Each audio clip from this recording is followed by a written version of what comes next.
여러분 안녕하십니까? 11월 9일 토요일 광주 MBC 뉴스투데이입니다. 먼저 오늘의 주요 뉴스입니다.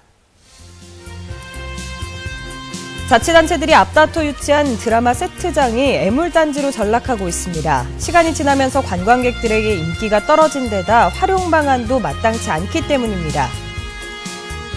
광주시를 비롯해 지하철을 운영하는 6개 대도시 공사들이 노인의 무임승차 혜택을 축소하자고 정부에 제안했습니다.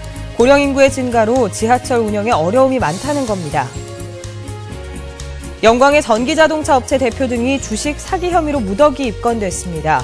우량 회사라 속여 3,700여 명에게 600여 건이 넘는 비상장 주식을 팔았습니다. 부실 정비 사실이 드러나 안전성 검사를 실시한 한빛원전 2호기에서 이상 신호가 발견됐습니다. 특별조사위원회는 재검사를 통해 결함 여부를 밝히기로 했습니다. 자치단체마다 지역을 홍보하기 위해서 드라마나 영화 세트장을 경쟁적으로 유치했지만 애물단지로 전락하고 있습니다. 인기가 시들해지면서 관광객들의 발길도 뜸해진 데다 활용 방안도 마땅치 않기 때문입니다. 김윤 기자가 취재했습니다. 지난 2004년 방영된 드라마 해신의 완도 신라방 세트장입니다.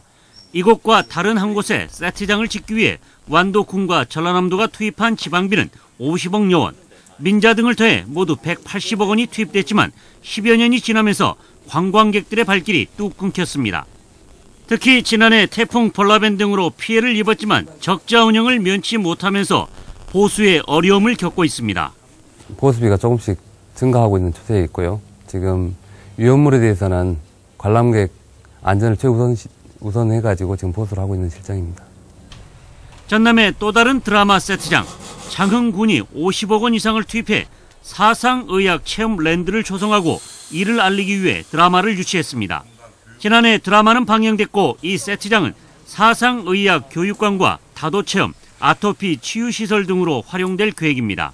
사상의학 관련된 그런 교육도 하고 다음에 체험도 해볼 수 있고 그리고 아토피 체험관이라든가 그리고 일종의 찜질도 해볼 수 있고 그리고 후면 내년 3월 개장을 목표로 추가 공사를 하고 있지만 내부 시설이 허술해 이 같은 시설로 제대로 사용될 수 있을지 걱정입니다. 드라마 세트장을 유치했던 순천과 여수, 나주, 장성 등 전남 지역 대부분의 자치단체가 이 같은 문제를 겪고 있어 대책 마련이 시급한 실정입니다.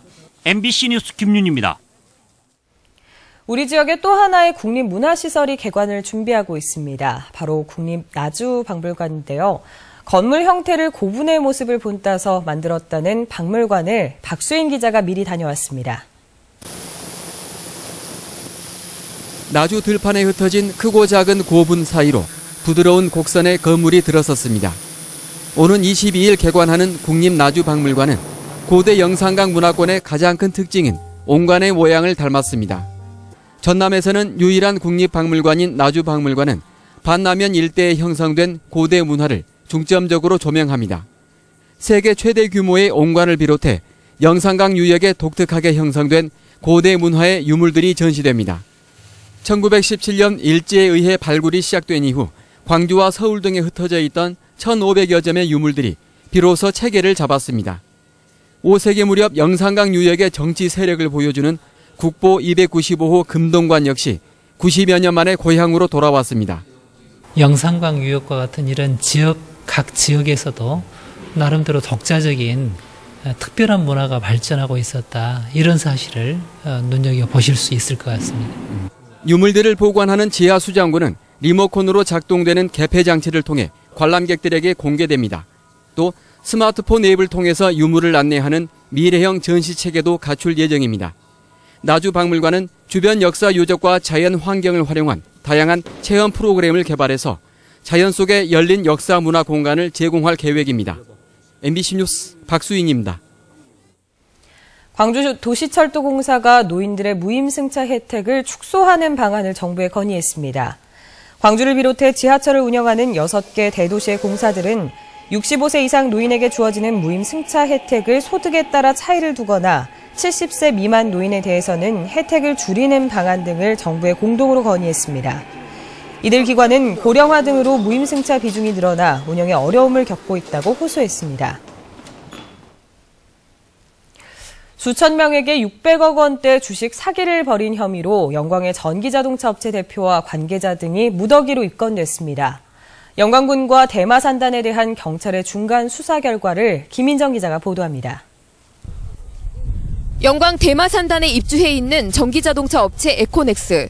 지난 2011년 아시아에서 처음으로 네덜란드 전기차 업체와 협약을 맺고 대마산단의 전기차 생산 허브를 만들겠다며 영광군과 양해 각서를 체결한 곳입니다.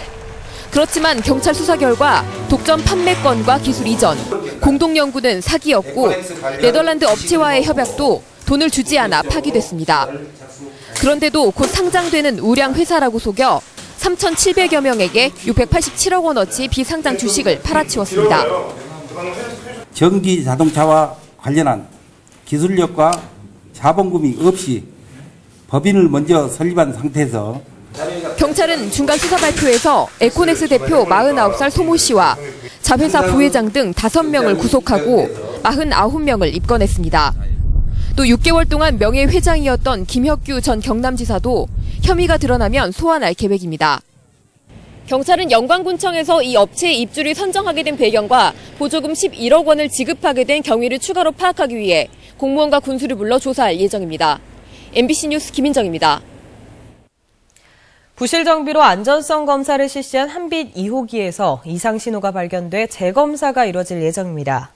한빛 2호기 특별조사위원회는 증기 발생기 용접부에 대한 비파괴 검사를 실시한 결과 용접부 인근 한 군데에서 이상 신호가 감지돼 정밀 검사를 통해 결함 여부를 밝히기로 했습니다. 특위는 심각한 결함은 아니지만 법적인 기준을 만족하지 못하는 결과가 일부 나왔다며 원안위의 승인이 나는 대로 재검사에 들어가겠다고 밝혔습니다. 국가폭력이 만들어낸 트라우마를 조명하고 그 치유책을 모색하는 특별 취재 순서, 오늘은 캄보디아로 가보겠습니다. 200만 명을 학살한 가해자들이 재판을 받고 있는 가운데 크메르루즈 피해자들은 물론 범죄에 가담한 가해자들의 상처까지도 달래는 현장을 소개합니다. 이재원 기자가 취재했습니다. 캄보디아 프놈펜에 자리 잡은 UN 특별재판소. 지난 75년 내전 이후 200만여 명을 학살한 크메르루즈 핵심 지도부를 대상으로 전범 재판이 진행되고 있습니다. ECCC has a specific mandate to address only try those most senior leaders of Khmer Rouge time. 이들의 범죄를 입증하기 위해 가족을 잃거나 고문을 당한 수많은 피해자들이 증언대에 서야 했습니다. 자기가 당사자로서 참여를 하면서 단순히 객체가 아니고 주체로서 참여를 한다는 것 때문에 간접적이나마 어떤 치유의 어떤 효과를 또 볼 수가 있는 것입니다. 전범 재판이 진행되고 있는 캄보디아에서는 치유 작업도 시작됐습니다. 눈에 띄는 점은 피해자뿐만 아니라 가해자까지도 치유의 대상으로 삼고 있다는 점입니다.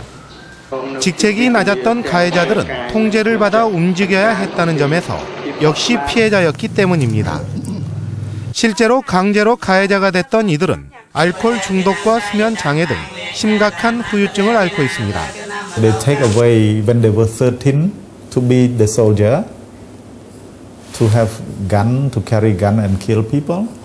They were forced to do this, so they have been traumatized. They have been the victim already.